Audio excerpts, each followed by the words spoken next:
আমাদের ইচ্ছা ছিল আমাদেরকে যে বাদ দিয়ে মনোজ তিওয়ারির নেতৃত্বে পুরনো সমস্ত কর্মীদেরকে বাদ দিয়ে যে একটা চক্রান্ত চলছে তার কিছুটা এমপি নতুন আমাদের প্রার্থীকে অ্যাটেনশান করানো। কিন্তু অনেক রকম কর্মী তো আছে, তার মধ্যে থেকে কেউ হয়তো গো ব্যাক দিয়ে ফেলেছে, কিন্তু সেটা কাম্য নয় আমাদের কাছে।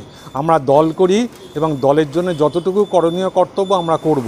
প্রথম দিন থেকে আমরা দেয়াল লিখছি, কিন্তু তার জন্যে যে প্রক্রিয়া দরকার সেটা কিন্তু বর্তমান নেতৃত্ব আমাদেরকে একদম ভরসা করেননি বা করার চেষ্টাই করেননি। না, কোনো দিনই যোগাযোগ করেননি। উনি তো আমরা যতটুকু জানি শিবপুর ব্লকের উনি চেয়ারম্যান হয়েছেন এবং মহেন্দ্র শর্মা শিবপুর ব্লকের দায়িত্বপ্রাপ্ত সভাপতি। কিন্তু আজ পর্যন্ত নির্বাচন ডিক্লেয়ার হওয়ার পর্যন্ত আজ পর্যন্ত মহেন্দ্র শর্মা আমাদের সঙ্গে কোনো রকম যোগাযোগ করেননি।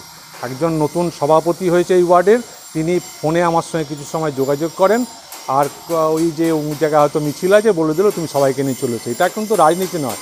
আমরা এই ধরনের রাজনীতি করতে কোনো দিন অভ্যস্ত নই। একটা চিঠি নেই, জানি না এদের চিঠি লেখার কোনো মানে ক্ষমতা আছে কি না, বা এদের কোনো দায়িত্ব দেওয়া হয়েছে কি না।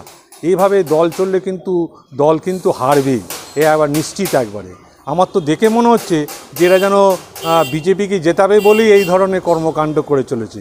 এটা আমাদের যারা পুরনো কর্মী, যারা তৃণমূল করি, তাদের কাছে এটা একদমই কাম্য নয়। এর বিরুদ্ধে আমরা প্রতিবাদ ঠিক বলবো না, ওনার অ্যাটেনশান যে উনি হেরে যাবেন এটা আমাদের পক্ষে খুবই লজ্জাজনক ব্যাপার। এই জন্যই আমরা ওনার অ্যাটেনশান চেয়েছিলাম, কিন্তু উনি শোনার মতো অবস্থায় ছিলেন না বা ওকে শুনতে দেওয়া হলো না, যার জন্য মিছিলটা নিয়ে ওখান থেকে চলে যাওয়া হলো। আপনাদের কি মনে হয় শিবপুর বিধানসভা হারবে বলেই আমার মনে হচ্ছে।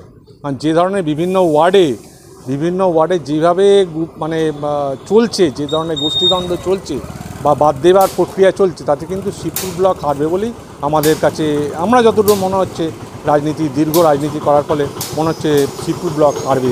এটা কি আদিনব্য গোষ্ঠী দল শিবপুর ব্লক? আদিনব্য কোনো ব্যাপার নেই, আমাদের পদ পাইনি বা পদ দিন এর জন্য আমাদের কোনো সম্পর্ক নেই। সবাইকে নিয়ে চলার আমি পক্ষপাতী, কিন্তু সেভাবে চলার মতো পক্ষপাতী আমাদের মনোজ তিওয়ারি নয়। তার জন্য উনি এইভাবে ঠিক নয়, এটা ঠিক নয়। আমি তো গ্রাউন্ড লেভেলে রাজনীতি করি, এই ওয়ার্ডে দীর্ঘ 25 বছরের সভাপতি ছিলাম, 25 বছরের সভাপতি ছিলাম। কিন্তু উনি অন্য মারফত আমরা যোগাযোগের চেষ্টা করেছিলাম, যেমন চন্দনকান্তি চক্রবর্তী, ভাস্কর বর্ষক আছে, অরূপদা মারফত ওরা যোগাযোগের চেষ্টা করেছিল। কিন্তু আমাদের কাছে যেটা খবর আছে যে ওনারা যদি আমাদেরকে নিয়ে চলার চেষ্টা করেন তাহলে আমাদের এমএলএ নাকি সেটাকে ওনারা ভালো চোখে দেখবেন না, এবং সেই জন্যে উনি কে বলেছে, আমাদের কাছে খবর আছে। ওখানকার মন্ত্রী নানা রকম দুর্নীতির সঙ্গে সংযুক্ত হয়ে গেছেন এবং সাংসদ হচ্ছেন তার সহযোগী, যার জন্যে মানুষ সম্পূর্ণভাবে শিবপুরে তিতিবিরক্ত। এবং সেখানেতে যে ধরনের তোলাবাজি কাটমানি চলছে, লোকে শ্বাস প্রশ্বাস নিতে গেলে তাকেও এখন পর্যন্ত কাটমানি তোলাবাজি সমস্ত কিছু টাকা পয়সা দিয়ে কাজ করতে হচ্ছে। এই রকম ধরনের তোলাবাজি কি মানুষ কখনো সহ্য করা সম্ভব?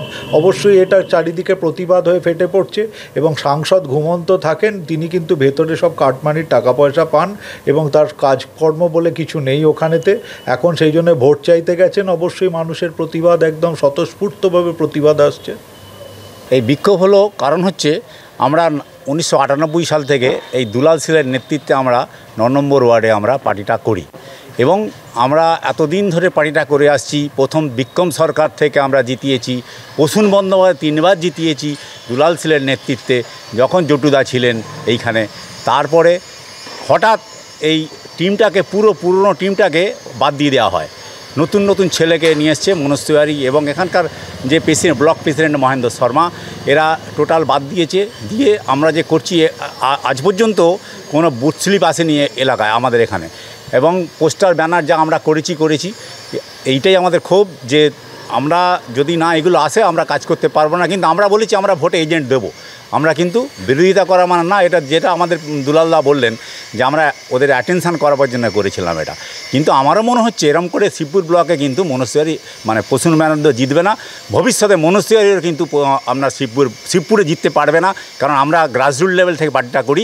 উনি উড়ে এসে জুড়ে বসেছেন, তারপরে এখানে তো টোটাল শিবপুর ব্লকটা যা হচ্ছে বলবেন না, তোলাবাজির একটা চরম হচ্ছে, এই জন্য আমাদের বিক্ষোভ।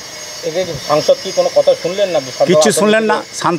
সাংসদ বলছেন আমি কিছু জানি না এসব, কিন্তু ওনাকে বারবার জানানো হয়েছে, এ করা হয়েছে ওনাকে বিভিন্ন মারফত দিয়ে, কিন্তু উনি মানে আপনার কানে যদি তুলো দিয়ে থাকেন কিছু করার নেই। উনি ভাবছেন এরকমভাবে জিতে যাবেন, কিন্তু সম্ভব হবে না। আপনাকে লিখে দিচ্ছি এইখান থেকেও কিন্তু ডেপিজিট হবে।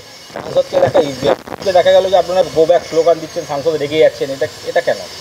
দেখুন, কর্মী তো সব রকম কর্মী আছে, কেউ মাথা ঠিক রাখতে পারেনি, তারও দিয়েছে।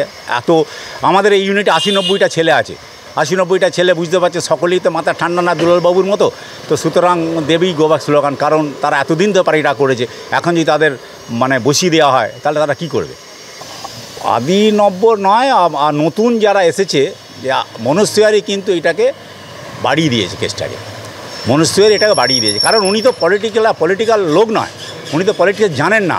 ওনাকে যেরকম বোঝাচ্ছে উনি ভাবে এরকমভাবেই চলবে, ওনাকে বোঝাচ্ছেন কেউ হয়তো কানে বোঝাচ্ছেন এইটাম করলে এরকম চলবে, কিন্তু উনি বুঝতে পারছেন না কেসটা, কিন্তু ওনারই ক্ষতি হচ্ছে। 2026 সালে কিন্তু উনি ব্যাক করতে পারবেন না, একদম লিখে দিন যদি এরকম চলতে থাকে। আর যদি না চেঞ্জ হয় কিছু, তাহলে এরকমই যদি চলে তাহলে কিন্তু উনিও ব্যাক করতে পারবেন না।